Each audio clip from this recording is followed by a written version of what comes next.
Hello everyone, so in this video I am going to be doing a review of this. This is Clothed with Beauty, a Catholic philosophy address, and it is published by Ostiusti Press, and it's by Anna Kalinovska. So basically, it goes through the philosophy of dress, as it says, and I'll show you the table of contents. So here it is. Predominant schools of thought. Then you've got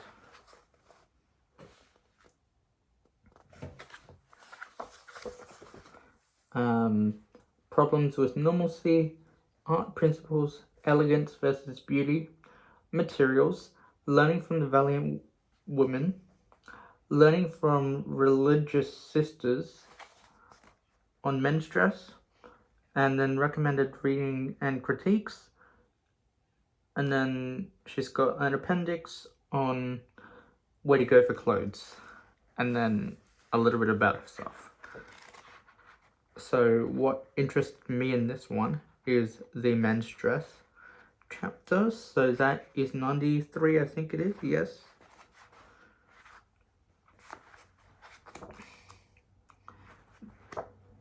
This book is only 132 pages long, so you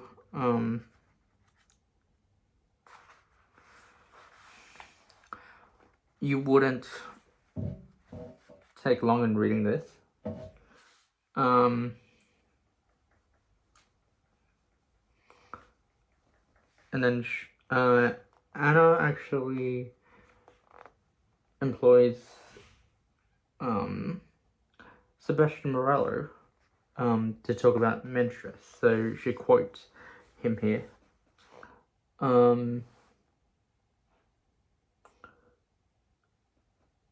Most of them looks like overgrown kids themselves.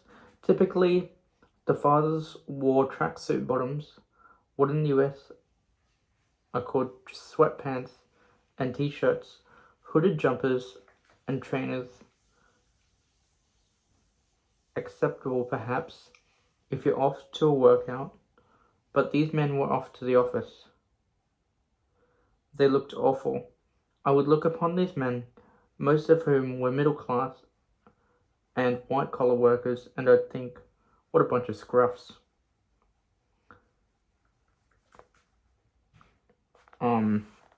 So the preface to that is, in a much-needed diatribe on the awfulness of men's fashion, Sebastian Morello describes the other fathers at his children's school. So that's the excerpt that I just read to you guys. So,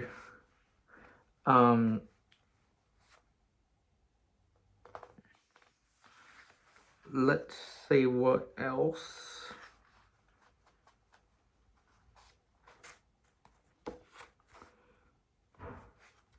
In the men's, there's actually an image from the 1940s. Knew it. So, I'll show you the image in a bit, but it says about that image. Figure 1, the modern suit. This fashion plate, dating from the 1940s, shows that the general characteristics of modern suits have not altered much since their birth in the 19th century. To mark changing details such as lapel width only proves the point that the artistic scope in men's modern dress is extremely limited, and the source is Newest Styles for Men, 1940-41. So this is the figure that is in there. And on men's dress, if you want to know more in depth about men's dress, then I would definitely suggest the Gentleman's Gazette channel. They talk all about fashion. So yeah, going into dress codes and stuff like that as well. I'll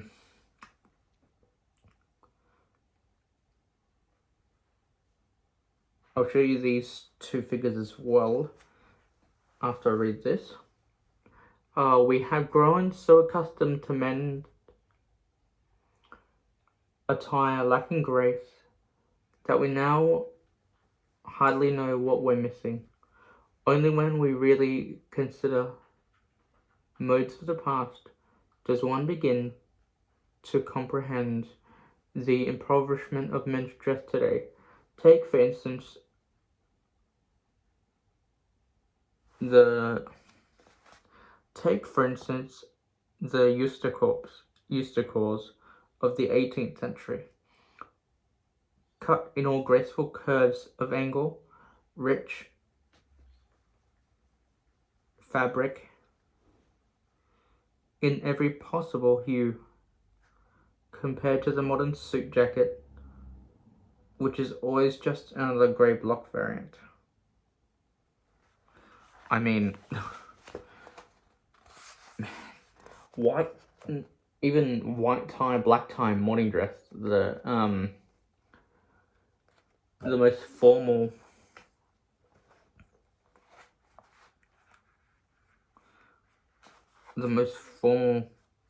dress codes now. I will leave a slideshow of them in the end screen. Are cut way better than lounge suits, as they're called. So this is figures 5 and 6, examples of the splendid colours worn as a matter of course prior to the French Revolution. So here we are. That's pretty cool.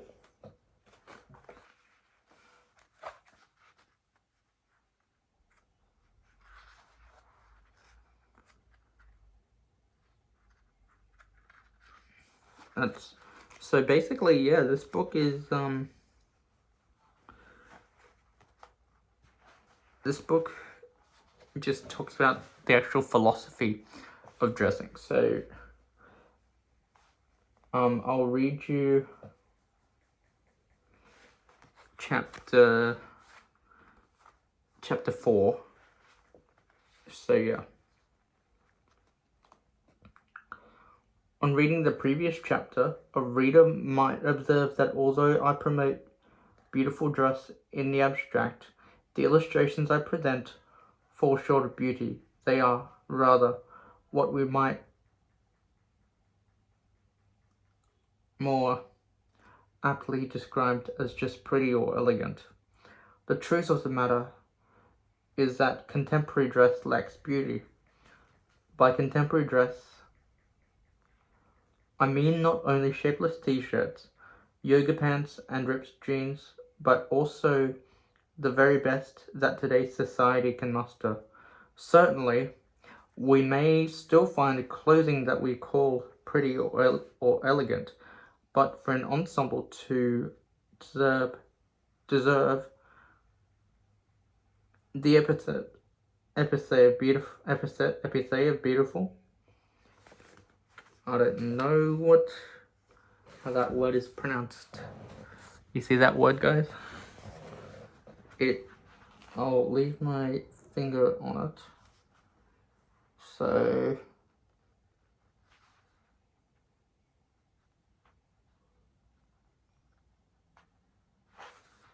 here we are.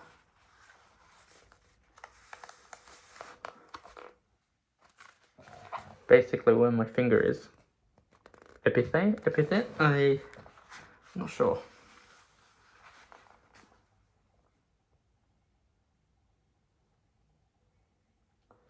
It must possess some mark of excellence far above our typical Sunday best, and it is this excellence that virtually all modern clothing lacks.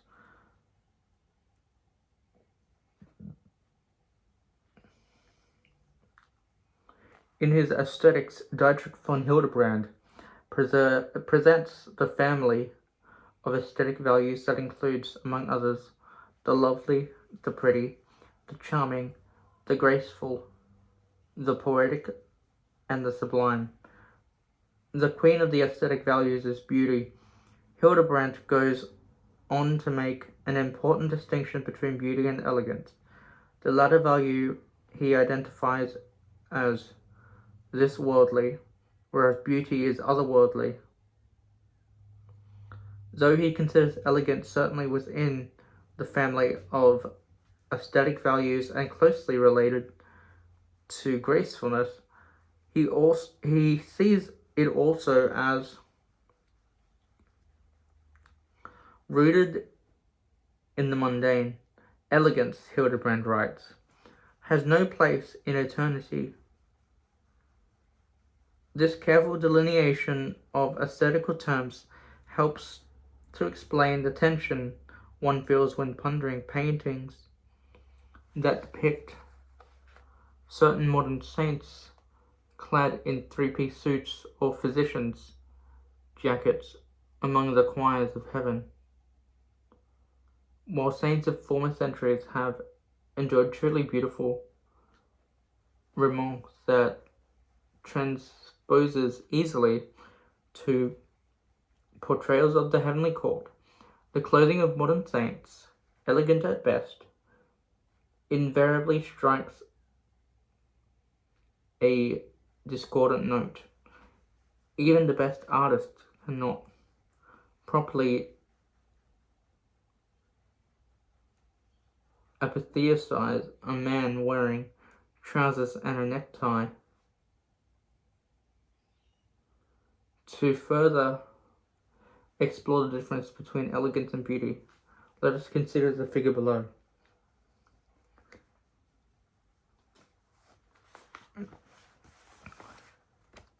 This is the figure.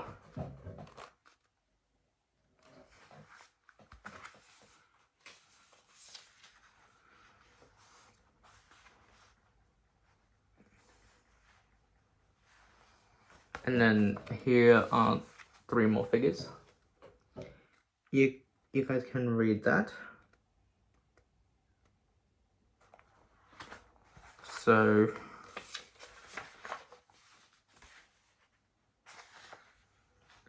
here are a few. There's a lot of imagery in this book, but I will leave an interview with Anna Kalinowska linked in the description below. I'll basically leave all the interviews with her that I can find on this book, so you guys should check this out. And then for the gents here, I have this book. So this book is The Modern Gentleman Handbook by Nicholas Charles Tyrwhitt Wheeler. So it actually goes into the dress codes. So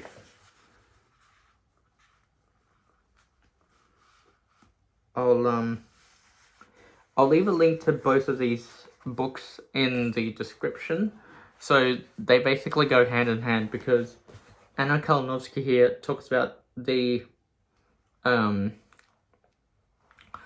philosophy, and then Charles Tyrwhitt here goes into the practicals. So basically,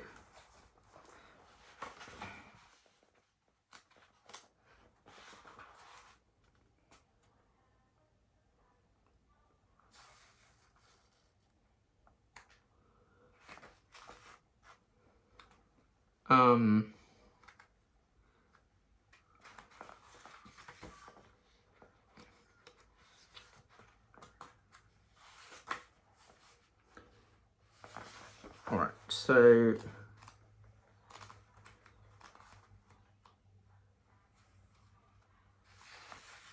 Now, formal dress codes here.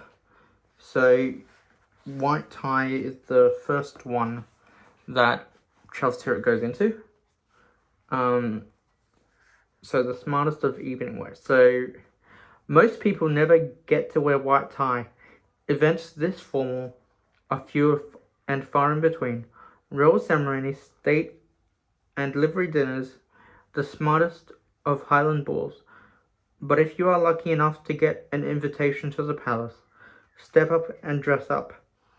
Get it wrong, and you have the great and good quietly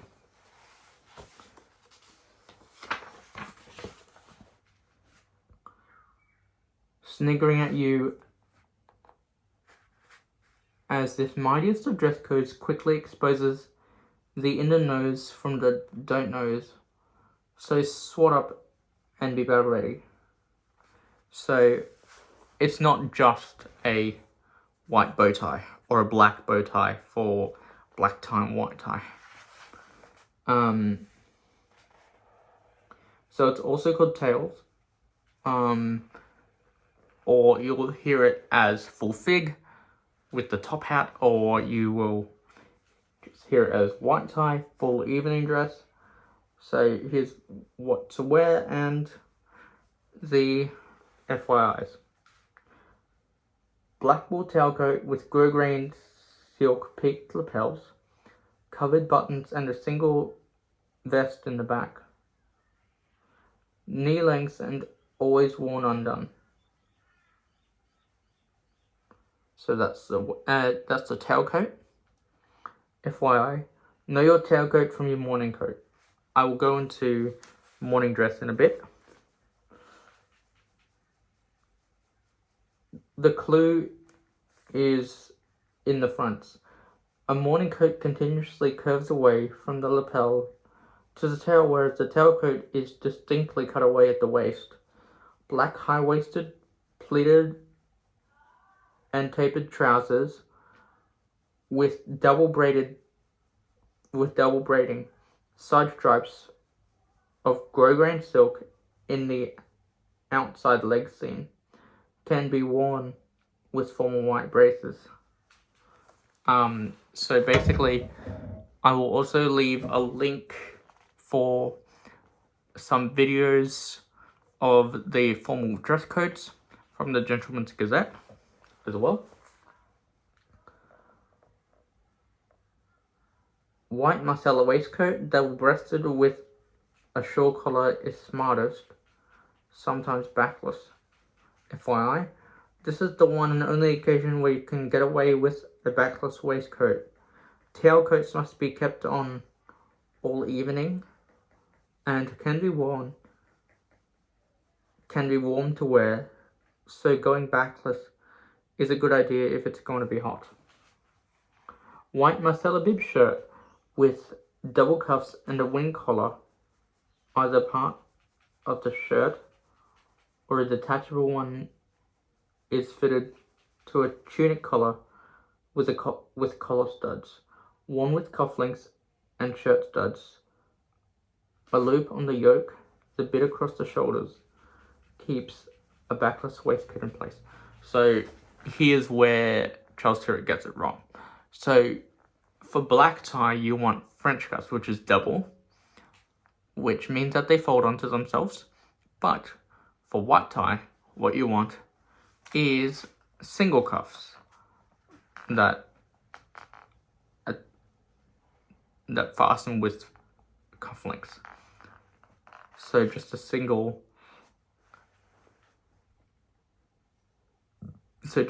layer of fabric.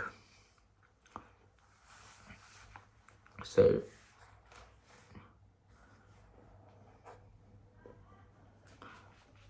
yeah, a white Marcella bow tie is called white tie for a reason, and always hand tied. Patent black lace-up Oxford shoes keep it plain and shiny, so no toe caps or breaking. Black ribbon laces are traditional. Avoid opera pumps, dainty shoes, bows. Lol. Avoid opera pumps. I've seen men who wear white ties that wear opera pumps. Lol. So don't take this advice. You can wear opera pumps if you want. For white tie and black tie. Black socks long enough to ensure against any flashes of calf when seated. Black silk socks are luxurious and traditional, but in reality slip down. Interesting. I haven't experienced this. I haven't worn white tie before, but I have worn black tie, which is their next dress code. White tie tips. White gloves and scarves look more thread austere than savoir-faire, so steer clear. Interesting. Part the tails rather than moving them to one side when sitting down in a tailcoat. Top hats are rarely worn nowadays, but if you insist, they are never worn indoors.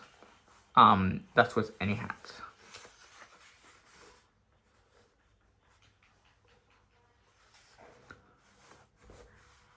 Now, for the details, I will leave a link for this book. So for this video, I'm just going into the what to wear section. Now going on to black tie. Smart evening wear. So it is highly likely that if you haven't already, you will put on a dinner jacket for a black tie event at some point. Whether it's a work do or a private party, black tie is a go-to dress code for special evening events, that is, correctly after 6 o'clock. Yes, it is more of a faff than sticking on your usual suit. But who doesn't feel great? And let's just admit it, a little 007, like in a dinner jacket. So black bow tie, think James Bond, and then just go black tie on the invitation, or tuxedos if you're in the US or America in general. Also called dinner jackets, DJs. Oh, the first time I'll tell you guys a funny story here.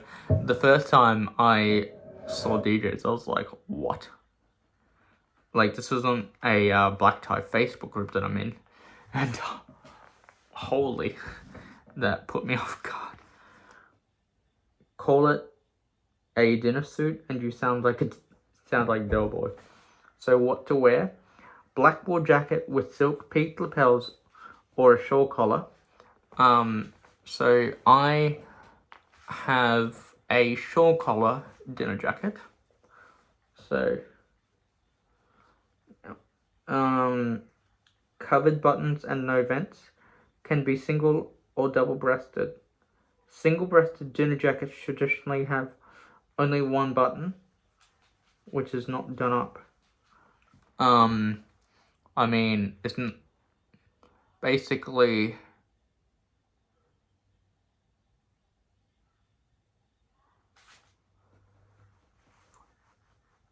the only time that you wouldn't do up your button is when you're sitting down, because if you're eating, then it just doesn't make sense to actually do up the button. It's not just tradition, it's practicality as well, because if you're eating right, then your belly expands and then your button can pop off, and no one wants that.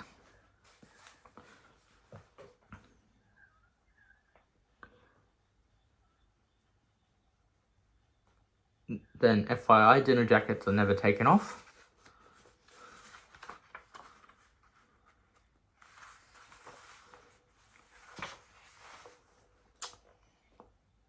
Black, slightly tapered trousers with a single line of braiding, side stripes of grosgrain silk on the outside leg seam. White Marcella evening shirt fastened either with buttons or studs, Alternatives include covered buttons or vertical front pleats. Always double cuffs and cufflinks, and a turn-down collar.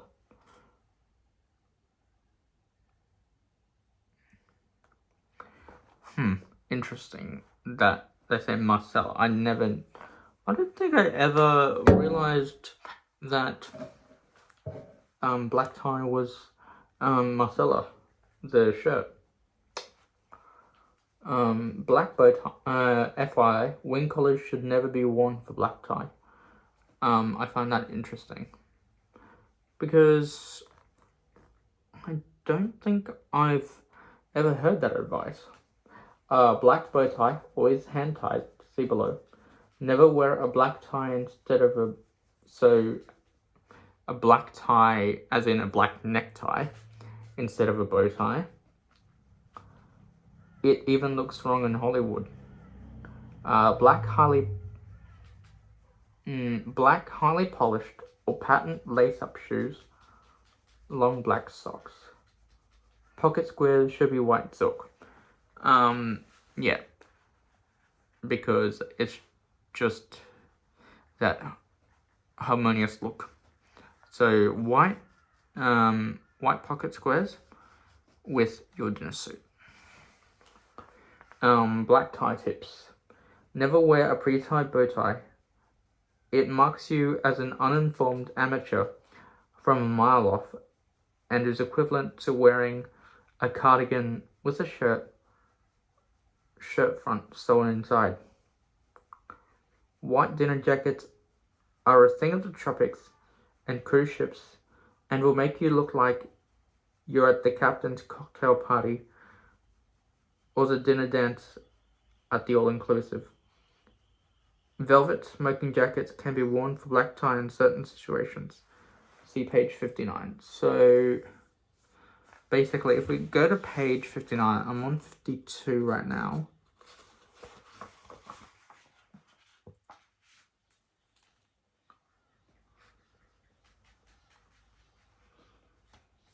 So it says here, smoking jackets originally worn by men when smoking, as the velvet caught the smell in any ash.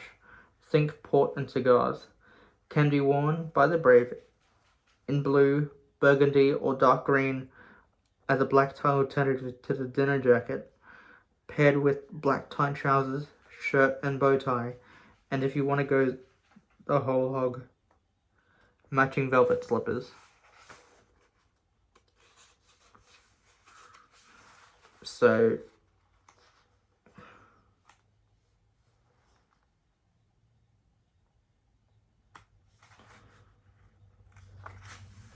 I will leave some links in the description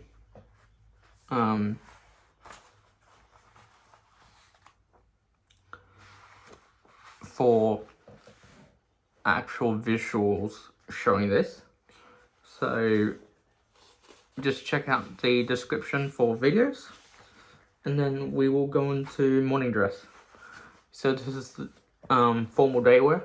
So when it comes to dressing up in the daytime so correctly for events before 6 o'clock, morning dress is the smartest of dress codes. Traditionally, it is what men wear for British weddings, as well as some official function.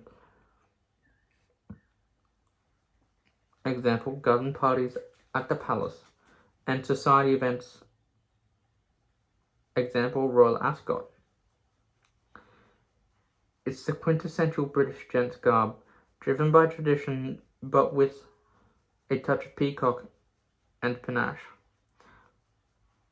So there's a long morning coat, so identify it, long morning coat. On the invitation, morning dress, but not usually included on the wedding invitations, even though it is the traditional dress code, also called formal day dress. Call it a morning suit. FYI, call it a morning suit and you sound like a bookie. That's interesting. What to wear. Black or grey single-breasted morning coat, jacket, with a curved front and tails. Grey or pin-strapped grey trousers. Don't worry, It's correct that they don't match the coat jacket. White or pale pastel shirt with turned down collar and proper tie.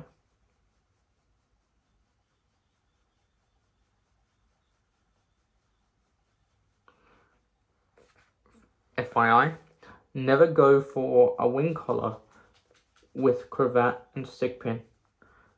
It says higher shop, not high society. Single or double-breasted waistcoat, preferably with lapels. Grey, sandy, or dark egg colors look the smartest. Smart, preferably lace-up shoes, never pattern.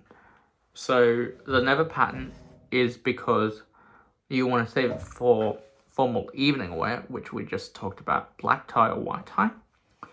So that's why. Morning dress tips. There is usually a loop behind the buttonhole on the left to secure a boutonniere. Black or grey top hats are required for the races, example Royal Ascot, but optional at weddings, and often a pain to look after all day is the best left. A pocket square can add a splash of colour and personality. See page 31. So let's reference that now.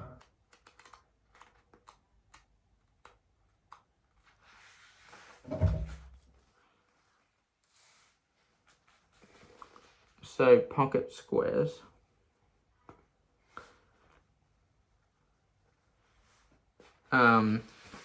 So basically it just goes into how to fold a pocket square.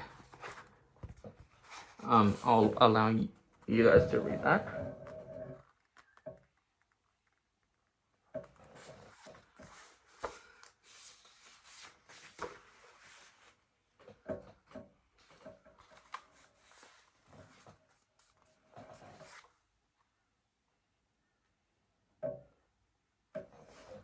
So yeah, that's basically it for this review of these two books.